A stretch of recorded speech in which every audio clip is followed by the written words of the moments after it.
The three things that come to my mind at this time, the first thing is that there's a paradigm shift that's happening between generations. So, Gen X is giving way to the millennials that's there, and the millennials are now reaching their early 30s.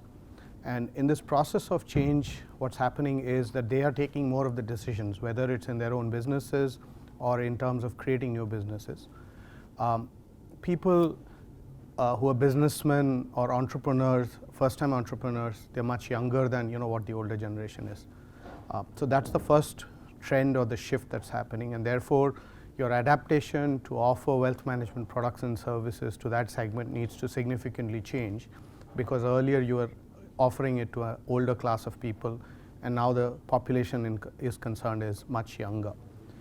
The second thing is, I think technology is becoming hygiene, and it's also becoming a significant disruptor.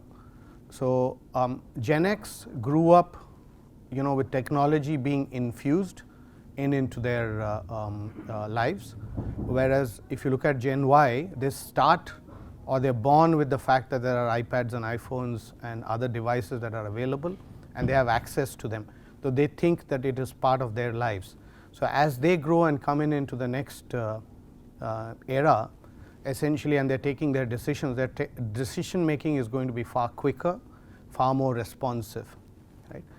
The third piece is that the opportunities that are available in the marketplace and the availability of information is far more significant, wider distributed than what it was before. And because such opportunities and such insights are available to people in the marketplace, both the wealthy, the HNW, the ultra HNW population is well aware of the choices that they need to make, and the wealth managers therefore need to be geared far better in terms of how to deal with them from that perspective as well. So those are the top three things that come to my mind, and there are many others that are there, but possibly these are the top that come into my mind.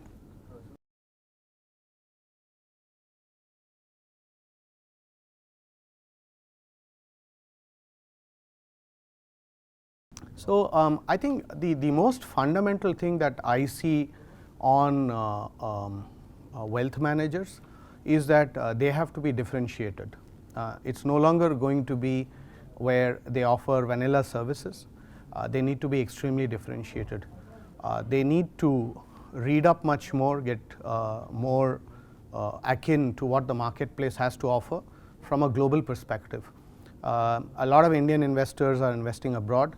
A lot of Indian investors are aware of the trends that are going on abroad, and therefore the ability to kind of adapt to that means that the wealth manager needs to understand what's available both inside of India as well as outside of India, and he needs to be well aware of the changing preferences of the Gen Y versus the Gen X generation, because by 2020 you're going to see Gen Y playing a very significant role as far as decision making is concerned, if they're not already. So that would be my fundamental advice to them. So from a technology front, I think the traditional quick decision making of products and services, choices and availabilities are going to become much more automated. So you're going to get into things like robo-advisors, automated portfolio management frameworks, and a lot of them are thinking in those lines or have adopted to that. Analytics is becoming an extremely important, insightful experience for many of the firms to adopt and then offer advice. So if a wealth manager needs to deliver value, it has to be beyond that, and it has to be something which people perceive as being a differentiator. And most people are now moving to lower cost advice from higher cost advice. So therefore, since the wealth manager would be that much more expensive than an electronic advice, he has to offer something really different. And I think therefore the skilling has to be in that direction.